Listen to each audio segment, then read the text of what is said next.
Hello, welcome to this game review. We'll have a look at a game in which Black really misplayed the French defense and he should have been checkmated, but White did not manage. In general, White did not know how to proceed with his attack, and even though it worked out, it wasn't really supposed to. Later, after getting a completely winning advantage from his attack, he traded off a lot of pieces into an endgame a piece down. So let's take a look. It started as the French. All of these moves are quite normal and natural. This is kind of the Tarrasch variation. Here bishop e7 is a bit passive, it's not clear where the bishop wants to go. Black might take here at some point, and also time is really important in such positions. This is sort of a race. White is trying to checkmate already on the king side in the center, so Black should get queenside counterplay as soon as possible. Knight c6, queen b6, or a6, b5, b4, something of this nature. Bishop e7 is a bit slow. Now knight e2, and the white castles. In general, white isn't really even forced to castle in such positions. Sometimes we can just play h4, knight f3, knight g5, knight f4 as well, and try to attack with the rook on h1 as well, especially when black is so passive. But okay, castling is fine.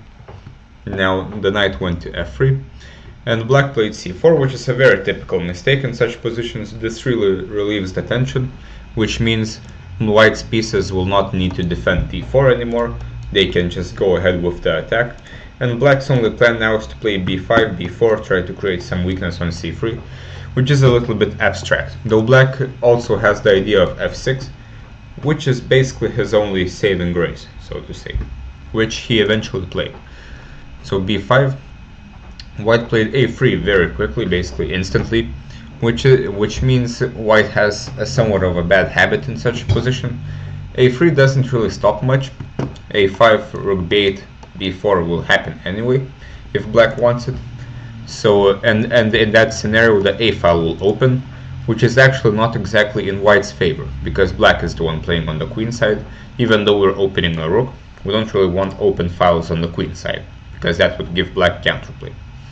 Instead, white didn't know this idea of putting the knight on h5, which isn't very intuitive, but the point is to provoke some kind of weaknesses. If g6, then these squares will be weak, and also this will be a hook. And if something else, then the idea is to move the knight and either to play f4, f5, or queen g4 to again provoke some weaknesses. For example, knight f4. If black continues with this, we can even play h4. In general, this is always possible because this bishop is way too valuable. For example, if black takes, we can take. And then, for example, one of the easiest plans is g3, king g2, and rook h1, attacking on the king side. And just look at black's counterplay. This plan hasn't really achieved too much. This isn't very important, this pawn on c3.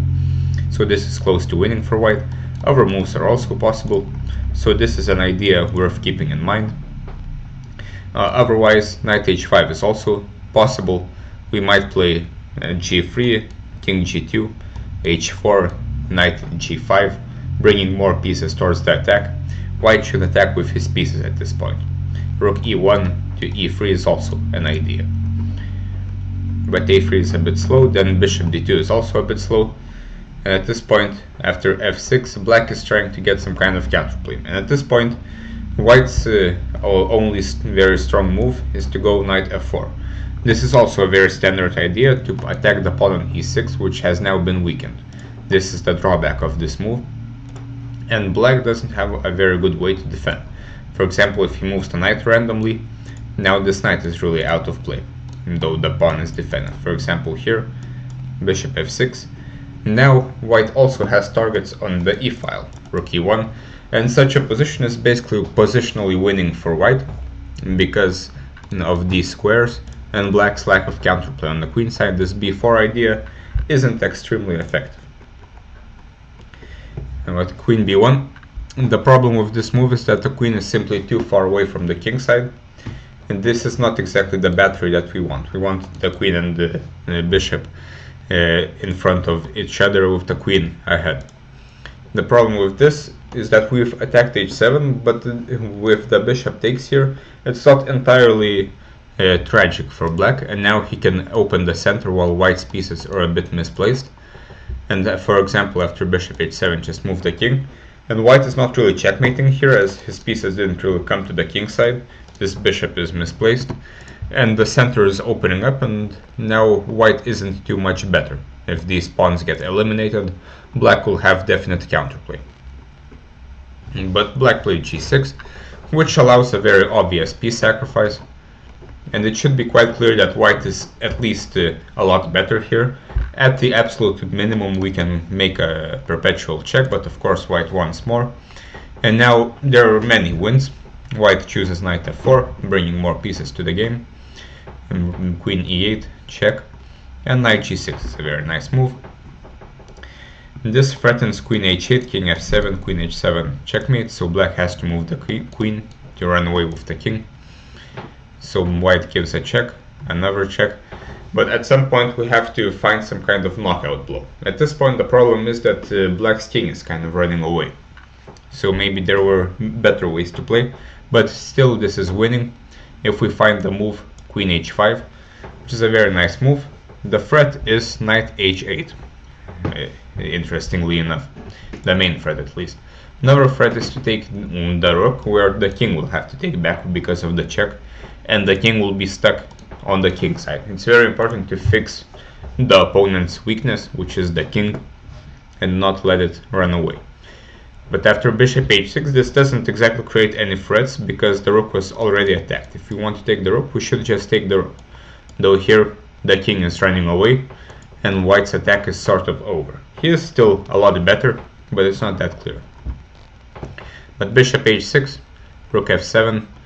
Now white is still winning, but now he can find a very interesting move, knight h8, which attacks the rook, and the rook is basically checkmated.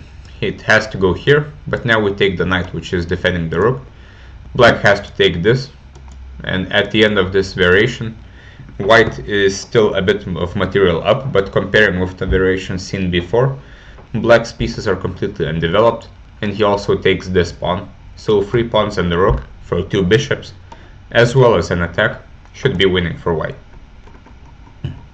Unfortunately, white doesn't find this and very quickly takes the knight, but there was absolutely no reason to take the knight whatsoever because the knight is pinned, and unless you see something very concrete, you shouldn't get rid of the pin. But now white is not really better. After exchanging this, also a very fast move, instead white should just bring more pieces. After exchanging here, even black is better because the king is running away and white didn't really do anything with his attack. So queen g7, now the queens are also getting exchanged. White should have at least taken here with the idea to get rid of black's center. But now black is basically winning.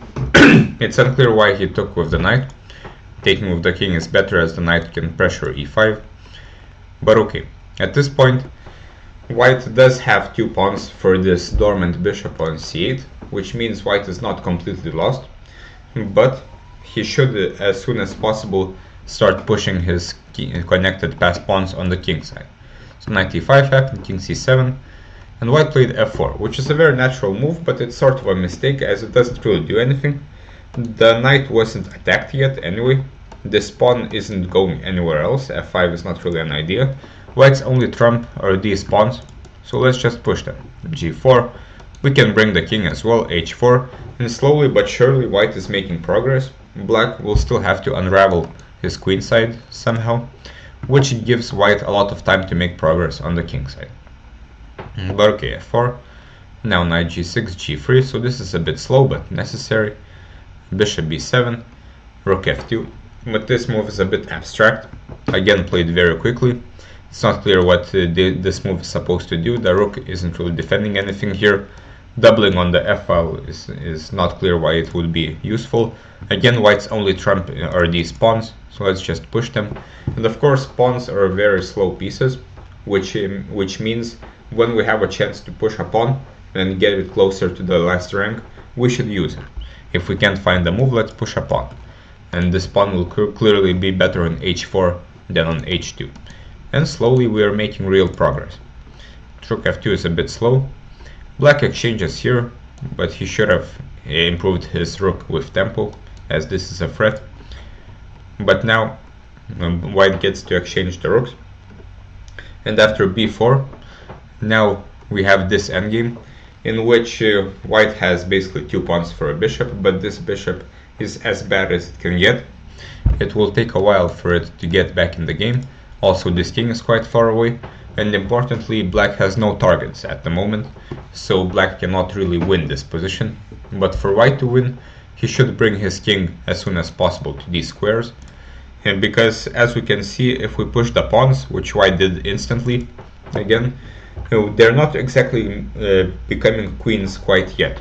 And although that is the point of pushing pawns, we should realize that they're not queening yet, and instead improve the king while we can. For example, here the white king can also come over here. We can always take this pawn if we want. Let's say black takes back, and now white is completely winning because his king is just a lot better. For example, king g6, king g7, and from there white's pawns will queen themselves. But in the game, black could have stopped the pawns by bringing his king. For example, here the pawns don't really become anything, and black will actually win this. But okay, bishop e8 happens. Now white brings his king, which is a good idea. The black king strays to the queen side, but this is a bit too slow, and from here white wins quite easily. There were other wins as well, but this was easy enough. So quite an interesting game, and I think there was a lot to learn from it.